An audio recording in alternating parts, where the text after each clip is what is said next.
जय हिंद दोस्तों, वेरी नमस्कार। कैसे आप सब लोग। जैसे अब बहुत सारे बच्चे जो हैं वो इस बात पे अड़े रहते हैं कि हमको डॉक्टर बनना है, और ये वो डिसीज़न थोड़ा लेट लेते हैं। 2-3 अटैम्प्ट देने के बाद भी उनको ना मिल पाए कोई डिज़ायर कॉलेज तो थोड़े डिसअपॉइंट होते हैं। मेरा व्यक्तिगत मानना है कि अगर आप चाहते हो कि आपको नीट क्वालिफाई करना है, जहाँ ग्रेजुएट लेवल या पोस्ट ग्रेजुएट लेवल पे जहाँ इंजीनियरिंग करनी है, और आप चाहते हो कि आपको NIT, IIT जहाँ आपको इंडियन इंस्टीट्यूट ऑफ साइंसेस मिले, तो उसके लिए आप सबको सबसे पहले जो आपकी छोटी क्लासेस रहती हैं 6th 7th 8th 9th onward जो है आफ्टर 12, उसका मैथमेटिक्स बहुत ही बढ़िया तरीके से आपको करना है।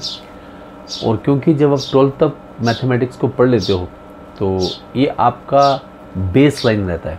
बेस लाइन के बाद आपको बहुत सारी प्रैक्टिस करनी है जितनी आप कर सकते हो, क्योंकि मैथ जो होता है ये फुल पैक्ड एग्ज़ाम रहता है। आपको वहाँ थिंकिंग एबिलिटी के लिए इतना टाइम नहीं रहता। आपको होगा कि मैं वहाँ पे बिना प्रैक्टिस के क्वेश्चन सॉल्व करूँगा तो थोड़ा डिफ़िकल्ट रहता है। अगर आपने मैक्सिमम जितने भी टाइप्स के क्वेश्चन होते हैं उनको प्रैक्टिस किया है, उनको सॉल्व किया है, तो एग्ज़ाम में आप बड़ी आसानी से और बड़ी स्विफ्टली आप उनको कर सकते हो, और आपके क्वालिफाई करने के चांसेस उतने ही बढ़ जाते हैं।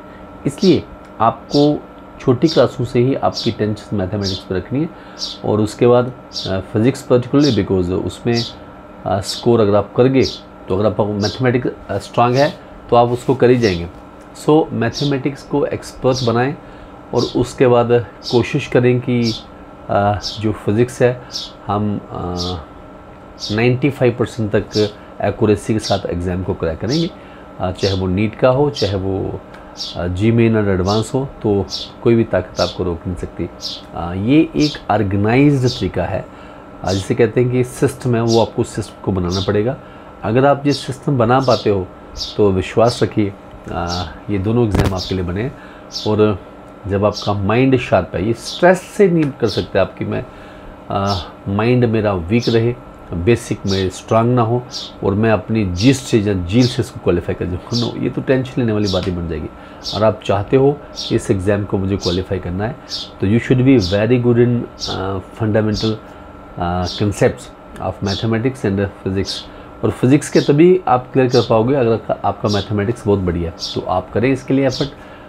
मैं जो बच्चे 9th 10th 11th 12th के हैं तो उनका सही टाइम है, और जो 6th में हैं वो प्रैक्टिस करें।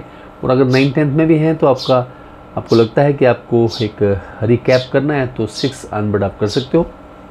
और फिर 11th 12th का जो पर्टिकुलर सिलेबस है उसको कम से कम 10-20 टाइम्स आप कीजिए, और प्रैक्टिस कीजिए कम से कम 1000 पैटर्न जिसे कहते हैं पेपर्स को, और लास्ट ईयर्स के जो कम से कम लास्ट 10 ईयर्स के जो पेपर्स उनको सॉल्व करें। अगर आप 90+ लेते हो तो आप क्वालिफाई करोगे। मैं गुरदीप कुमार फोता हिंदुस्तानी कोशिश करूँगा कि मैथमेटिक्स और फिज़िक्स में आपकी हेल्प करूँ, वो up to certain in chemistry भी देखेंगे।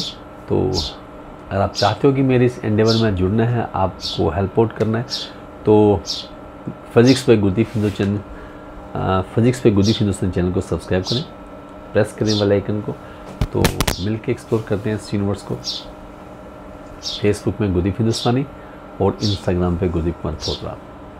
जय हिंद, लव यू गाइस।